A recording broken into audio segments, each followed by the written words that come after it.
ગુજરાત પ્રદેશ ભારતીય મજદૂર સંઘ દ્વારા વિવિધ મુદ્દાઓને લઈને સરકાર સામે બાયો ચડાવી છે।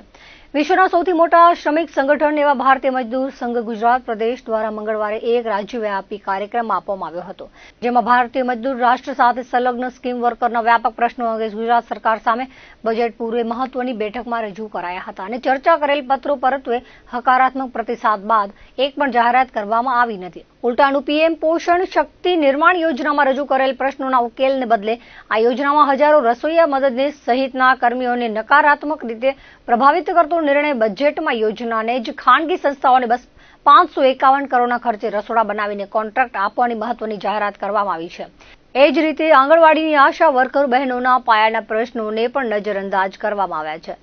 ભારત સરકાર પુરસ્કૃત યોજના હોવાથી ભારત સરકાર સાથે પણ આ ત્રણેય સ્કીમ વર્કર માટે બજેટ પૂર્વે બેઠક કેન્દ્ર સરકારના સંબંધિત મંત્રી સાથે અખિલ ભારતીય મજદૂર સંઘના આગેવાનોએ રજૂઆત અને ચર્ચાઓ કરી હતી, છતાં કોઈ જાહેરાતો ન થતા ભારતીય મજદૂર સંઘની કેન્દ્રીય કાર્યકારિણીની બેઠક યોજાઈ હતી, જેમાં કલેક્ટર કચેરીએ આવેદનપત્ર પાઠવવાનો નિર્ણય લેવાયો હતો। જે અન્વયે આજે મંગળવારે ભારતીય મજદૂર સંઘ દ્વારા વિવિધ માંગણીઓને લઈને કલેક્ટરને આવેદનપત્ર પાઠવીને રજૂઆત કરવામાં આવી હતી, જેમાં સ્કીમ વર્કરના કામદારીને સરકારી કર્મચારીઓ સમાન વેતન અને સાપારિક સુરક્ષા કવચ આપવા, ઈપીએસ 95, પેન્શન ઓછામાં ઓછું 5000 કરવા, ઈપીએફ વેતન મર્યાદા 10000 કરવા, ઈઆઈસી વેતન સીમા ₹42000 કરવા માંગ કરાઈ હતી। ભારત સરકારની આ યોજના સંદર્ભે ગેજેટ મુજબ શાળાના કમ્પાઉન્ડમાં તાજું ભોજન બનાવી લાભાર્થી બાળકોને પીરસવાની મુખ્ય ગાઈડલાઈનથી વિપરીત ખાનગીકરણમાં મધ્યમથી બજેટમાં 551 કરોડની ફાળવણી કરી ખાનગી સંસ્થાઓને કેન્દ્રીય રસોડાનો કોન્ટ્રાક્ટ આપવાની જાહેરાત અને કમિશનર કચેરી દ્વારા જાહેર થયેલ ટેન્ડર તાકીદે રદ કરવા અને ગુજરાત રાજ્યમાં સરકારની ગાઈડલાઈન મુજબ શાળાઓમાં ઉપલબ્ધ સંપૂર્ણ સુવિધા સાથે રસોડામાં સ્થાનિક રસોઈયા દ્વારા સ્થાનિક રૂચિ સ્વાદ મુજબ બનતા ભોજન અને નાસ્તાની વ્યવસ્થાઓ ચાલુ રાખવા માંગ કરાઈ હતી। આ યોજનામાં કામ કરતા અને શ્રમ અને રોજગાર વિભાગના અસંગઠિત શ્રમિક તરીકે નોંધાયેલા કામદારોને અન્ય કામદારો માફક સામાજિક સુરક્ષા સહિતના તમામ લાભ મેળવવા જોઈએ તેવી માંગ પણ કરાઈ હતી। આ યોજનાના કર્મીઓ સનદ વેતન ધારક છે, 11 માસના કરાર આધારિત રિન્યુઅલ નિમણૂક છે ત્યારે અને ઠરાવના પણ નિવૃત્તિની કોઈ વય મર્યાદા નથી, તેમ છતાં 60 વર્ષ બાદ એમને રિન્યુ કરવામાં આવ્યા નથી। ખાસ કરીને વિધવા, ત્યક્તા અને ગરીબ બહેનો સેવામાં જે ઉંમરમાં એવા તબક્કે કામથી દૂર કરવામાં આવે છે, જ્યારે એમને ભોજન અને માનદ વેતનની ખૂબ જ જરૂર હોય છે। માનદ વેતન ધારક હોવાથી એમને અન્ય કોઈ પેન્શન, ગ્રેજ્યુએટી વગેરે લાભો મળતા નથી। આગળનું જીવન ઓશિયાળું બની જાય છે ત્યારે તંદુરસ્તીના તબીબી પ્રમાણપત્રના આધારે 65 વર્ષ સુધી સેવામાં ચાલુ રાખવામાં આવે તેવી માંગણી કરાઈ હતી। આવા અનેક મુદ્દાઓને લઈને કલેક્ટર મારફતે મુખ્યમંત્રીને પત્ર પાઠવી રજૂઆત કરવામાં આવી હતી। રજૂઆત વેળાએ ભારતીય મજદૂર સંઘના કાર્યકરો, હોદ્દેદારો સહિતના બહોળી સંખ્યામાં ઉપસ્થિત રહ્યા હતા। અમારો મુદ્દો છે કે અમને જે હાઈકોર્ટે જે ચુકાદો દીધો છે એનો ત્વરિત ફેસલો આવે અને અમને લઘુત્તમ વેતનમાં એ લોકો સમાવેશ કરે। અને બીજું, અમારી બહેનો જે હમણાં મોબાઈલમાં ઓનલાઈન કામ કરી રહી છે, એ મોબાઈલ અમારી બહેનો બધા હમણાં પર્સનલ પોતાનો વાપરે છે, જે યોગ્ય નથી અને આટલા નાના પગારમાં અમને એ લોકો શોષણ જ સરકાર કરે છે, એ અમે હવે બહેનો ચલાવી લેશું નહીં અને તાત્કાલિક ધોરણે અમને સરકાર કાંઈ પણ ફેસલો સારો એવો આપે અને જે અમારા બિલો છે ને એ ટાઈમ ટુ ટાઈમ કરે અને પ્લસ અમારે જે એમએમઆઈનો જથ્થો છે એ અમારા કેન્દ્ર ઉપર પહોંચાડે। અમારો તો મેઇન મુદ્દો એ જ છે કે સપ્ટેમ્બર 2024માં હાઈકોર્ટનો જે ચુકાદો આવ્યો છે કે બહેનોને વર્ગ 3 અથવા વર્ગ 4ની અંદર સમાવેશ કરો, બરોબર, એનો આ 6 મહિનાની હાઈકોર્ટે જે મુદત આપી હતી, મુદત પૂરી થવા આવી છે અને હજી સુધી કંઈ નિરાકરણ આવ્યું નથી। તો અમારી બધી બહેનોની એક જ ફરિયાદ છે કે એ હાઈકોર્ટનો ચુકાદો મંજૂર કરે અને અમને 3જા વર્ગમાં કે 4થા વર્ગની અંદર લે ને જ્યાં સુધી ના લે ત્યાં સુધી ઓછામાં ઓછું લઘુત્તમ વેતન અમને મળવાપાત્ર છે। તો સરકારશ્રીને વિનંતી છે કે જ્યાં સુધી કંઈ પણ એના તરફથી ફેસલો ના આવે ત્યાં સુધી અમારો લઘુત્તમ વેતનની અંદર સમાવેશ કરે। અને બીજો મુદ્દો કે પર્સનલી ફોનની અંદર કેવાયસી કરવા માટે બહુ જોર કરવામાં આવે છે, જે યોગ્ય નથી। ઘણી જગ્યાએ નેટવર્કની એટલી તકલીફ છે કે ત્યાં ફેસ કેવાયસી થતી નથી। લાભાર્થી આવીને આંગણવાડીની અંદર બેઠા હોય છે અને લાભાર્થીનું જેવું ને તેવું આંગણવાડી વર્કરોને સાંભળવું પડે છે, જે યોગ્ય નથી। અને ઉપર અધિકારીને કહી છીએ તો અધિકારી એવું કહે છે કે તમને નોટિસ આપવા પાત્ર છે અને નોટિસમાંથી તમને નોટિસની આગળની કાર્યવાહી કરવામાં આવશે, જે 25/11 ઠરાવ પ્રમાણે એની તમારે પાસે કાર્યવાહી કરવામાં આવશે। એવી વારે ઘડી અધિકારીઓ તરફથી ધમકી મળે છે, એવી વારે ઘડીએ નોટિસો મળે છે અને જેમના પણ આધાર કાર્ડ ન હોય એમને રજીસ્ટરમાં ચડાવવાથી એમ કે છે કે ભૂતિયા લાભાર્થી છે, ભૂતિયા લાભાર્થી, તો એ પ્રમાણે અમારા લાભાર્થીનું અપમાન કરે છે. અમારા લાભાર્થી થોડા ભૂતિયા છે, એમની પાસે આધાર કાર્ડ નથી, એમનું કાંઈ નથી, તો શું એ ભૂતિયા લાભાર્થી કહેવાય? એમનું કોઈ ડિટેલ જ ન હોય તો બિચારાને શું આંગણવાડીની અંદર લાભ મળવાપાત્ર નથી?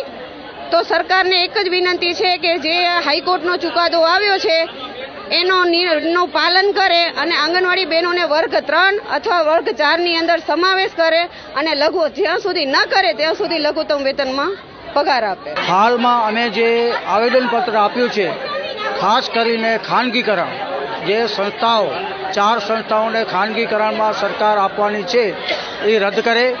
સાથે સાથે અમારા સંચાલકોનું માનદ વેતન જે હતું એનું નામ કાઢી લઘુત્તમ ધારા ધોરણે પગાર આપે, વય મર્યાદા 65 કરે. એવી અમારી બીજી માંગણી કે અમારા સંચાલકો વિધવા તેકતા બહેનો છે જે ઘણીવાર ડિલિવરીમાં જાય છે એનો પણ પગાર કપાય છે, એવો પગાર કપાય નહીં. એને સરકાર જે સરકારી ધોરણે લાભ મળે છે, જે સરકારી કર્મચારીઓને મળે છે એ લાભ અમારા સંચાલકોને મળે. અમારી વધારેમાં વધારે વિધવા અને તેકતા બહેનો છે, એટલા માટે અમે આ કલેક્ટર સાહેબશ્રીને આવેદનપત્ર આપી એ વડાપ્રધાન શ્રી કે મુખ્યમંત્રી શ્રીને પહોંચાડે, અમારી માંગણીઓ ત્યાં પહોંચે અને અમારે સંતોષકારક જવાબ મળે એ માટે અમારી આ આવેદનપત્ર આપવામાં આવેલ છે. ખાનગી સંસ્થાઓ 4 ખાનગી સંસ્થાઓ છે એને સોંપવામાં આવે છે. અક્ષયપાત્ર છે, બીજી છે ઘણીઓ છે, એવી ભારત છે, નાયક ફાઉન્ડેશન છે અને એવી બધી સંસ્થાઓ છે જે 12 વાગે રાતના બનાવે છે અને બપોરે 2 વાગે અમારા બાળકો જમે તો એ વાસી ખોરાક કહેવાય. અને તમે પણ ઘરમાં જમતા હશો તો સવારનું તમે ગમે એવું બનાવશો અને બપોરે ગરમ કરીને ખાશો, એમાં ટેસ્ટ ફરી જાય છે. ને અમારી બહેનો છે માતા તરીકે, બેન તરીકે બાળકોને જમાડે છે. ભુજમાં તો 2018થી છે, પરંતુ ગુજરાતમાં ઘણી જગ્યાએ છે ને હાલમાં આખા 72 તાલુકામાં જે ખાનગીકરણ થાય છે એ સરકાર ન કરે, એને રદ કરે. 2025 પહેલી જ માંગણી છે અમારી. ને હાલમાં જે છે આ બજેટ પછી જ્યારે સરકારે સેન્ટર રસોડા અને બીજા રસોડા બનાવવાની માંગણી કરે ત્યારે અમારા 72 તાલુકા ગુજરાતની અંદર જાય છે એ ન જાય. અને અમારા સંચાલકો જે મારી માતાઓ બહેનો છે જમાડે છે, બાળકોને પોતાની રીતે સારી જમાડે છે, એવી રીતે જમાડે એવી અમારી સરકાર પાસે માંગણી છે. અમારે MMY નો સ્ટોક છે ને સમયસર આવતો નથી અને પડીએ અમારા ખર્ચે ઉપાડવા જવો પડે છે. સમયસર ન આવવાના કારણે લાભાર્થી પણ એમ કે છે કે આ લોકો ખાઈ જાય છે. ભૂલ કોની છે આમાં? અમારી નથી. અને એકી સાથે આવે તો ઘણો બધો ઢગલો બધો આવી જાય છે. ગયા મહિનાનો આવ્યો, 2-4 મહિના પહેલાનો આવ્યો, તો અમારે શું કરવાનું? અને સહીઓ પછી બધાની એકી સાથે લેવાની, OTP ઘડી લેવાના, લાભાર્થીઓમાંથી ત્રાસી જાય છે. તો સમયસર આપે અને સારો આપે. અમુક વખતે તો સડી ગયેલા પેકેટ આવે છે, તો અમારું શું ગુનો એમાં? તો એમ કે છે કે અમારે નથી જોતા આવા પેકેટ, તો અમારે શું કરવાનું? બરાબર, લાભાર્થી અમારી માથે ચીડાય છે એટલે એ એક જામતું નથી. વેતન અમારું 10,000 જ છે. એમાં અમારે બધું પૂરું થાય એમ છે નહીં, કારણ કે અમારા બિલો છે ને બહુ 6 મહિને 12 મહિને આપવામાં આવે છે. તો દુકાનવાળા કંઈ બાકી ન રાખે બાકી તો અમારે પોતાના ખર્ચે કરવું પડે, પડીએ અમારા ખર્ચે જવું પડે છે. મિટિંગમાં જાય છે તો 1 રૂપિયો દેવામાં આવતો નથી અને પ્રમોશન જે આપવામાં નથી આવતું. બરાબર, 46 વર્ષની ઉંમર એને બાદ કરી દીધો છે. CDPOનું પ્રમોશન જતું હોય તો રિટાયર થવાના 3 દી અગાઉ પણ અમુક CDPOને પ્રમોશન મળેલું છે, તો એ લોકોને પ્રમોશન મળી શકે તો અમને કેમ ના મળી શકે? કચ્છ કલ્યાણ સંઘ સંચાલિત લાલજી વેલજી એન્કરવાલા સરસ્વતી શિશુ વાટિકા સંતોષી ભવન અને મહારાવ શ્રી પ્રાગમલજી ત્રીજા સરસ્વતી પ્રાથમિક વિદ્યા મંદિર સંતોષી ભવન તેમજ લાલજી વેલજી એન્કરવાલા સરસ્વતી વિદ્યા સંકુલ પ્રસાદી ભવન ભુજના સંયુક્ત ઉપક્રમે જ્ઞાન, વિજ્ઞાન અને સંસ્કૃતિના ત્રિવેણી સંગમ સ્વરૂપ બાલ સંગમનું આયોજન કરવામાં આવ્યું હતું. કચ્છ કલ્યાણ સંઘ ટ્રસ્ટના ઉપપ્રમુખ મનોજ સોલંકી, સંતોષી ભવનના પ્રધાનાચાર્ય વર્ષાબેન ઠક્કર, પ્રસાદી ભવનના પ્રધાનાચાર્ય નીરવબેન પાંડે, બંને ભવનના નિયામક વનરાજસિંહ જાડેજા, ભુજ નગરપાલિકાના અધ્યક્ષા રશ્મિબેન સોલંકી દ્વારા દીપ પ્રાગટ્ય કરી કાર્યક્રમને ખુલ્લો મૂકવામાં આવ્યો હતો. તેમજ શાબ્દિક સ્વાગત આવકાર આપ્યો હતો. કચ્છ કલ્યાણ સંઘ ટ્રસ્ટનો પરિચય વ્યવસ્થાપક ડોક્ટર મેહુલ શાહે આપ્યો હતો. આ પ્રસંગે પ્રાસંગિક ઉદબોધન કરતા આશાપુરા કંપનીના જયેશ ઠાકરે જ્ઞાન અને વિજ્ઞાન તેમજ ત્રિવેણી સંગમના સંગમ સ્વરૂપ બાલ સંગમ રૂપી ઉત્કૃષ્ટ કાર્યક્રમની ભવ્યતાને બિરદાવી હતી. મહાનુભાવોના હસ્તે બાલ સંગમ કાર્યક્રમની પ્રદર્શનીને ખુલ્લી મુકાઈ હતી. મહેમાનોએ બાળકોની અને બાળકોના માર્ગદર્શક બંને ભવનના આચાર્યોની તેમજ સહયોગી સૌની મહેનતની સરાહના કરી હતી. ત્યારબાદ ઉભા કરાયેલા વિવિધ સ્ટોલની મુલાકાત લીધી હતી. બાલ સંગમનો કાર્યક્રમ રાખેલ છે વિદ્યાલયમાં. પ્રસાદી ભવન અને સંતોષી ભવન બંને વિદ્યાલયનો કાર્યક્રમ અહીંયા રાખેલ છે. આ કાર્યક્રમની અંદર અમે સાંસ્કૃતિક કાર્યક્રમ છે, પછી અમારા વિદ્યાલયને પ્લાસ્ટિક મુક્ત ભારત એવોર્ડ મળ્યો છે તો અમે એનું પણ નાટક છે સ્ટેજ ઉપર, અને ત્યારબાદ અમારે સ્ટોલ ખાણીપીણીના સ્ટોલ છે, અને દરેક કક્ષની અંદર અમારે જે વિદ્યાલયમાં પ્રવૃત્તિ કરાવવામાં આવે છે શિશુ વાટિકાથી કરી અને ધોરણ 1 થી 8ની જીવન વ્યવહાર છે, ગણિત વિજ્ઞાન છે, રામાયણનું છે, ઔષધિ કક્ષ છે, એવા દરેક આપણું કચ્છ દર્શન, કચ્છની અંદર જે જોવાલાયક સ્થળો છે એ અહીંયાથી કેટલા કિલોમીટર છે અને કેવું છે એનું પણ અમે અહીંયા નિદર્શન રાખ્યું છે. એ પણ બાળકોએ સરસ મજાનું તૈયાર કર્યું છે. નખત્રાણા ખાતે ઉમા એજ્યુકેશન ટ્રસ્ટ સંચાલિત ઉમા વિદ્યાલયમાં અભ્યાસ કરતા ધોરણ 6 થી 12ના વિદ્યાર્થીઓ દ્વારા આનંદ મેળાનું આયોજન કરવામાં આવ્યું હતું.